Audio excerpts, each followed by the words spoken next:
लाभले आभास भाग्य बोलतो मराठी. जाहलो खरेच धन्य ऐकतो मराठी. धर्म पंथ जात एक जाणतो मराठी. नमस्कार विद्यार्थी मित्र मैत्रिणींनो, पुन्हा तुम्हा सर्वांचं या व्हिडिओमध्ये स्वागत मी करतो. आपण मागच्या व्हिडिओमध्ये भाग 1 मध्ये आपण आपल्या 10वीच्या कुमार भारती पाठ्यपुस्तकातील पाठ क्रमांक 8 वाट पाहताना सुरू केलेला आहे. त्यामध्ये आपण पहिल्या परिच्छेदाचं त्या ठिकाणी वाचन केलेलं आहे. आज आपण या परिच्छेदाचं स्पष्टीकरण बघणार आहोत आणि त्यामधले काही कठीण शब्दार्थ सुद्धा आपण बघणार आहोत. तर चला तर आपण या स्पष्टीकरणाला सुरुवात करूया. विद्यार्थी मित्र मैत्रिणींनो, आता या परिच्छेदाचं मी स्पष्टीकरण करतोय. आपल्याला सगळ्यांना माहिती आहे होळीचा सण आपल्या या मराठी महिन्यामध्ये होळीचा सण येतो. मी तुम्हाला प्रश्न विचारतो की हा होळीचा सण आपल्या मराठी कोणत्या महिन्यात येतो? बरोबर, फाल्गुन महिन्यामध्ये येतो. तर फाल्गुन महिना हा मराठी महिन्यामधला शेवटचा महिना आपल्याला कल्पना आहे. तर या होळीनंतर आपल्याला सगळ्यांना माहिती आहे की उन्हाळ्याला सुरुवात होते. हळूहळू थंडी कमी होत जाते आणि त्याच वेळेस आपल्याला माहिती असेल की होळीच्या नंतर जशी थंडी कमी होत जाते त्यावेळेला आंब्याच्या झाडा जे असतात त्या आंब्याच्या झाडांवरती त्या ठिकाणी मोहोर आलेला असतो. फुलोरा आलेला असतो, असा त्याला मोहोर म्हणतात. त्या आंब्याच्या झाडावरती जो मोहोर आलेला असतो त्या आंब्याच्या मोहोराचा वातावरणामध्ये जो सुगंध आहे तो घमघमत असायचा, लेखिकेने सांगितलेला आहे. आता घमघमणे हा शब्दार्थ मी लिहिला पाहिजे. घमघमणे म्हणजे काय? सुगंध दाटून येऊन पसरणे असा त्याचा अर्थ आहे. त्या मोहोराचा संपूर्ण परिसरामध्ये सुगंध पसरायचा आणि नेमकं त्याच कालावधीमध्ये साधारण आपल्या इंग्रजी महिन्यामध्ये जर आपण विचार केला तर मार्च एप्रिल तो महिना असतो. त्या मार्च एप्रिलमध्ये परीक्षा तोंडावर आलेले असतात. लेखिकेच्या सुद्धा परीक्षा तोंडावर आलेली होती. परीक्षा तोंडावर असतात. तोंडावर येणे आज एक वाक्प्रचार बघा. तोंडावर येणे, एखादी भावी घटना जवळ येणे. एखादी भावी घटना जवळ येणे त्याला म्हणतात तोंडावर येणे. तर परीक्षा तोंडावर आलेल्या असायच्या, थंडी कमी झालेली असायची आणि अशा परिस्थितीमध्ये आपण काय करतो की आपण जिथे मोकळी जागा असेल त्या मोकळी जागेमध्ये आपण त्या ठिकाणी जातो. आपलं अंथरूण त्या ठिकाणी टाकतो. आपल्याला सुट्टी लागल्यानंतर त्या ठिकाणी आपण जातो आणि त्या ठिकाणी आपल्या अंथरुणाची व्यवस्था आपण करत असतो. त्याचप्रमाणे लेखिकांनी त्या ठिकाणी स्वतःचा अनुभव सांगितलेला आहे की साधारण मार्च एप्रिलमध्ये लेखिका म्हणतात स्वतःचा अनुभव सांगते आम्ही गॅलरीमध्ये त्या ठिकाणी झोपायचो. कारण थंडी कमी झालेली असते, उन्हाळा सुरू होतो आणि उकडायला लागतं आणि म्हणून मग गॅलरीच्या जिथे हवा असेल तिथे त्या ठिकाणी झोपायला लेखिकेला मिळायचं. आता लेखिका त्या ठिकाणी झोपायला गेल्यानंतर लेखिका त्या ठिकाणी म्हणतात रात्रीचे मऊगार हात अंगावर फिरायला लागायचे. बघा, आता या ठिकाणी रात्रीचे मऊगार हात असं म्हटलेलं आहे. विद्यार्थी मित्र मैत्रिणींना, आता रात्र आणि तिचे मऊगार हात या ठिकाणी आपल्या लक्षात येईल की ते अलंकार साधलेला आहे. कोणता अलंकार तुमच्या लक्षात येईल? अलंकाराची मी तुम्हाला लक्षणं सांगतो म्हणजे तुम्हाला ओळखता येतो का बघा. ज्या अलंकारामध्ये निसर्गातील वस्तू किंवा निसर्गातील ज्या काही गोष्टी आहेत त्या माणसाप्रमाणे कृती करतात त्या ठिकाणी हा अलंकार होत असतो. कोणता अलंकार असेल? विचार करा. चेतन गुणोक्ती अलंकार, बरोबर, मानवीकरण झालेलं आहे. म्हणून लेखिका जेव्हा त्या ठिकाणी झोपत असतात त्या ठिकाणी रात्रीचे मऊगार हात फिरायला लागले की झोपेची अशी चाहूल यायची. लेखिका म्हणतात मला झोप लागायची आणि जेव्हा लेखिका म्हणतात की मी डोळे मिटायची तेव्हा मनात एकच संदेश जागा व्हायचा आणि तो म्हणजे कोणता की उद्या आपल्याला सकाळी कोकिळेचं कुहू कुहू असा आवाज ऐकायला मिळेल का. बघा वाट पाहताना कशी हुरूर आहे, कशी उत्कंठ आहे. आपण रात्री झोपतो, आपण झोपल्यानंतर आपल्याला असं मनात मध्ये येतं सकाळी आपल्याला ह्या गोष्टी मिळतील का आपण असा विचार करतो.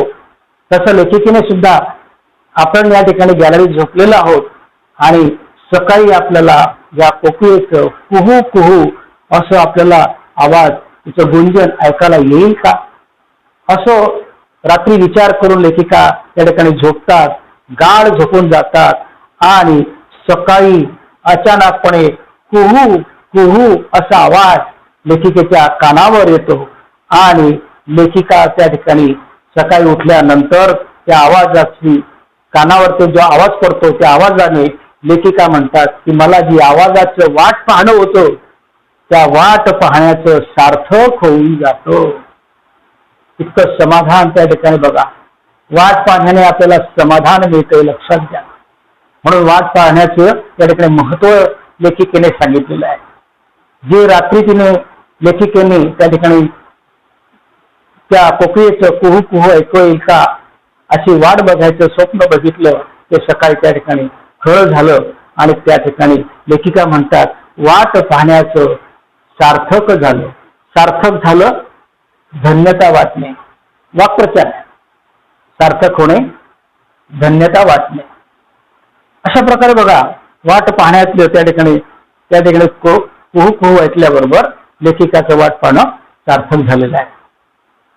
लेखिका पुढे सांगतात बघा सुट्टीची वाट पाहणं तर तेव्हापासून सुरू झालेलं असायचं.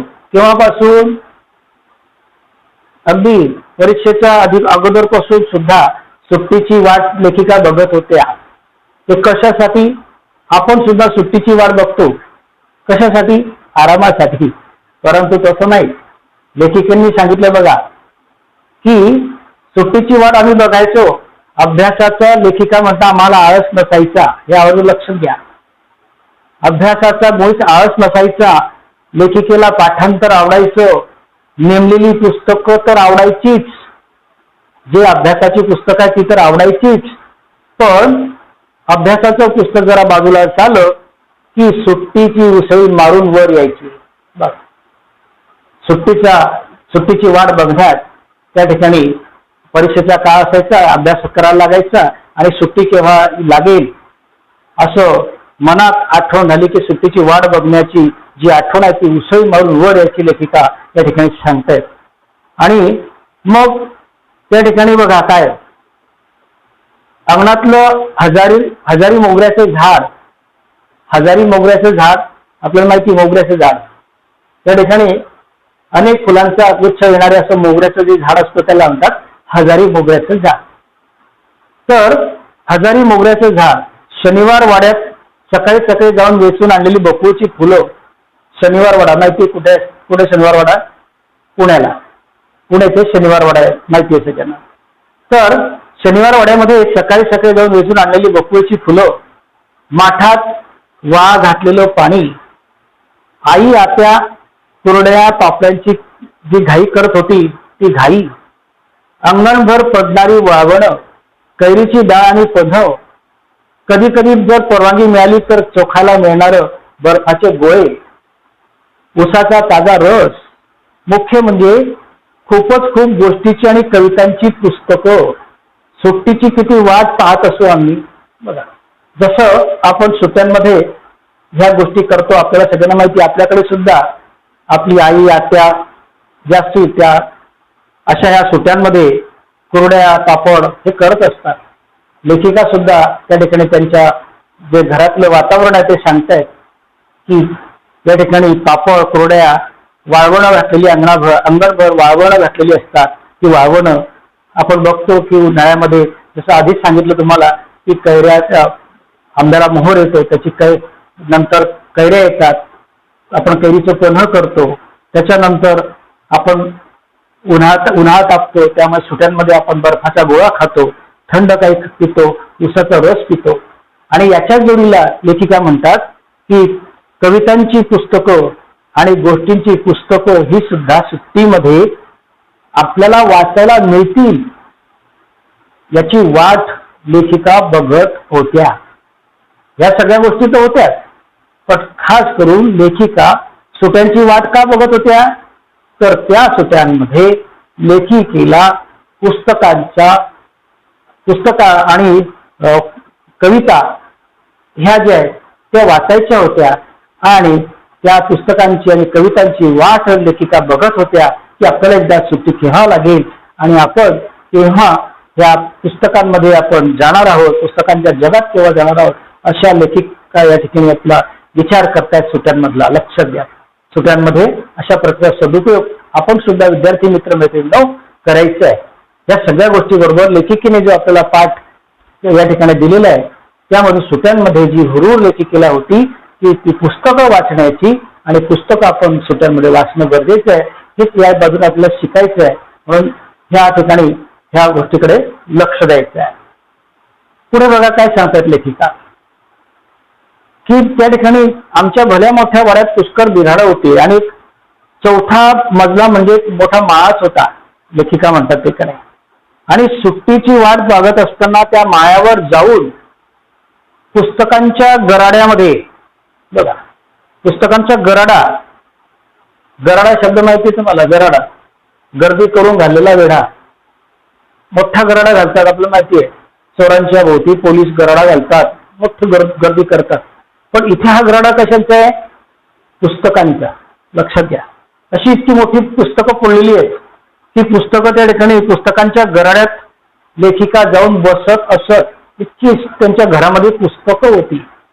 आता तुम्ही म्हणाल सर ही पुस्तकं कशी आली त्यांच्याकडे, तर विद्यार्थी मित्र मैत्रिणींना लक्षात घ्या, आपल्या घरातलं वातावरण, आपले आई वडील आणि आपण ह्या सगळ्या गोष्टी आपल्या घरामध्ये कशा होत असतात. म्हणून तुम्हाला हे गोष्टी शिकायच्या आहेत. तर लेखिकेकडे एवढे पुस्तकं का आलेत, कारण लेखिकेचे जे वडील आहेत ते अतिशय उत्कृष्ट प्रसिद्ध लेखक आणि वैचारिक लेखन करणारे लेखक होते. आणि म्हणून मग लेखकांनी काय करावं, लेखिकेच्या वडिलांनी की लेखिकेला पुस्तकं विकत घेऊन देत असत. आपले आई वडील आपल्याला गणवेश नसेल, ड्रेस असेल, पुस्तक असेल, वही असेल, हे आपल्याला घेऊन देतात, ते तर घेणं आवश्यकच असतं. पण त्याचबरोबर लेखिकेचे वडील लेखिकेला अनेक पुस्तकं बाजारातून विकत आणत आणि घरच्या ग्रंथालयात ते ठेवत असत. त्यामुळे ग्रंथांचा भरपूर साठा. एवढंच नव्हे तर लेखिकाचे वडील लेखक असल्यामुळे लेखकांकडे येणारे जाणारे हे सर्व साहित्यिक होते. मोठमोठे लेखक लेखिकेच्या घरी येताना लेखिकेला पुस्तक भेट दिलं जायचं. आणि म्हणून इतका पुस्तकांचा संग्रह लेखिकेकडे झाला की ती गर्दी इतकी झाली की त्या गर्दीला लेखिका गराडा म्हणतायत. त्या पुस्तकांच्या गराड्यात लेखिका त्या ठिकाणी बसत होत्या आणि अतिशय मन फुलून येईल लेखिका सांगतायत. आपण 2 पुस्तकं काढली की आपल्याला कंटाळा येतो, आपण आळसावून जातो, ही पुस्तकं आवरायची ती पुस्तकं आवरायची आपण असं करतो. पण लेखिकेला त्यामध्ये त्या पुस्तकाच्या गराड्यात बसल्यानंतर लेखिका म्हणतात की माझं मन आतून फुलून येईल. मन आतून फुलून येईल, बघा वाक्प्रचार आहे. मनातल्या मनात खूप आनंद होणे, मी फळवलेलं आहे. त्यांना मनातल्या मनात खूप आनंद व्हायचा की रे वा, मला पुस्तकांच्या गराड्यात बसायला मिळत आहे. आणि अशा प्रकारची सुट्ट्यामधले जे पुस्तकांची वाट बघणं आहे, ती वाट बघणं याच्यात एक गंमत होती असं लेखिका अरुणा ढेरे सांगतायत. कारण का त्याचं कारण पुढे दिलंय बघा. एक वेगळं जग त्या पुस्तकातून भेटत असतं. कोणतं जग असतं त्याच्यामध्ये पुस्तकातलं? न पाहिलेला देश असतो, न पाहिलेली माणसं असतात, न अनुभवलेले प्रसंग त्या पुस्तकांमध्ये असतात, अनोळखी तरी पण आपले वाटणारे ओळखीचे धागे जुळणारे अशा प्रकारचे त्याच्यामध्ये असतात आणि अनेक शब्दांची जादू सुद्धा त्या पुस्तकातून आपल्याला मिळत असते आणि हे सर्व लेखिकेला त्या पुस्तकामधून मिळत होतं. म्हणून सुट्ट्यांची वाट का बघत होत्या लेखिका पुस्तकांची वाचन करण्यासाठी. आणि बघा कितीतरी त्याच्यामध्ये कोणीतरी काहीतरी रचलेली होती गाणी, कोणी काहीतरी गोष्टी लिहिलेल्या होत्या, कोणाला जे सुचलं ते लिहिलेलं होतं, काहीतरी त्या ठिकाणी पुस्तकं वाचण्याची जी वाट होती, वाट पाहण्याची जी ताकद होती, ती ताकद त्या ठिकाणी लेखिकेला समजत होती की अरे आपण ही पुस्तकं वाचली पाहिजे. आणि सर्व पुस्तकातून लेखिकेला भेटत होतं आणि त्यामधून लेखकाची ताकद प्रतिभा त्या ठिकाणी समजत होती. आणि म्हणून लेखिका म्हणतात की मला पुस्तकाची वाट पाहण्याची एक वेगळीच हुरहुर उत्कंठा वाटत होती. अशा प्रकारे वाट पाहण्यातील आनंद त्या ठिकाणी लेखिकेला त्या ठिकाणी वाटत होता. आणखी नंतर एक महत्वाचं बघा, जसं आता आपण बघतोय लेखिकाच्या घराच्या मागे एक मोठं अशा प्रकारचं उंबराचं झाड होतं. उंबराचं झाड आपल्याला माहिती आहे, औदुंबराचं झाड. ह्या औदुंबराच्या झाडावरच्या वर लेखिकेच्या मागे, घराच्या मागे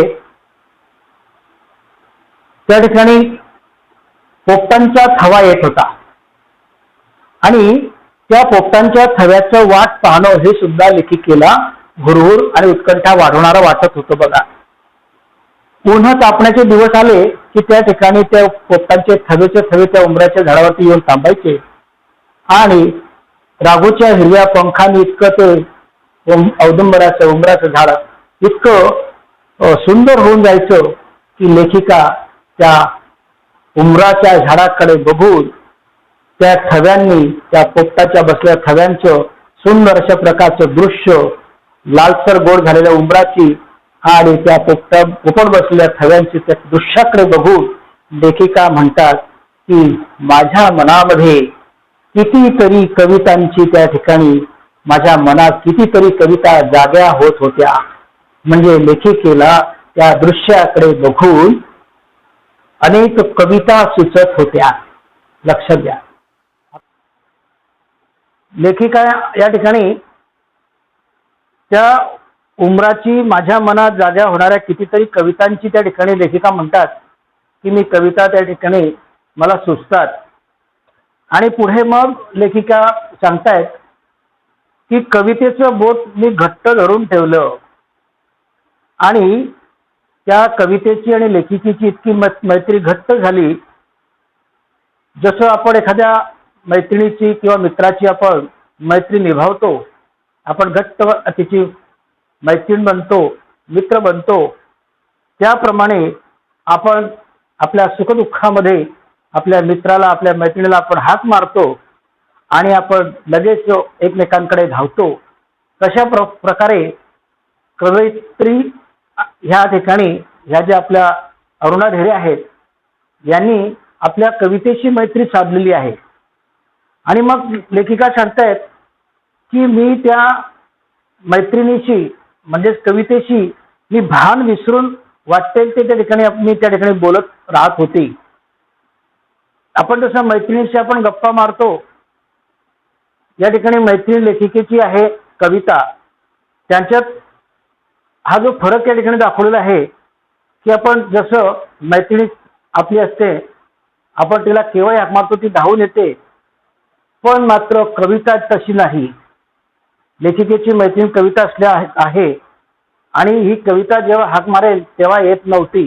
मग ती केव्हा यायची तर केव्हाही रात्री, अपरात्री, मध्यरात्री सुद्धा त्या ठिकाणी ही लेखिकेची जी मैत्रीण कविता ती यायची आणि कविता इतकी वाट बघायला लावायची की खूप वेळ लेखिका त्या कवितेची वाट बघत असत आणि जेव्हा हाक मारेल तेव्हा ती येईलच असं कवितेचं नसायचं.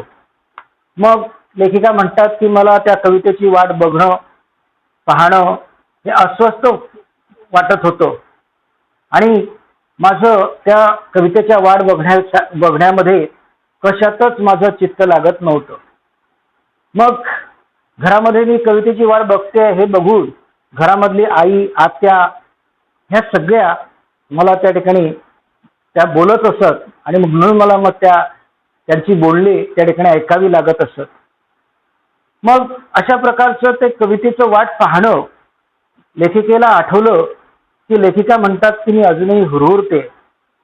त्या उमराच्या पिकल्या फळांवर पोपटांची हिरवे पंख उतरून यावेत, त्या ठिकाणी पोपटांचा थावा यावा असं उगच लेखिकेला वाटत राहतं आणि त्या ठिकाणी म्हणजेच लेखिकेला त्या ठिकाणी कविता सुचतील आणि आपण त्या कविता त्या ठिकाणी लिखाण करूया अशा प्रकारचं वर्णन या ठिकाणी लेखिका अरुणा ढेरे करतायत. विद्यार्थी मित्रमैत्रिणींनो, या ठिकाणी ह्या पहिल्या परिच्छेदाचं स्पष्टीकरण या ठिकाणी संपलेलं आहे.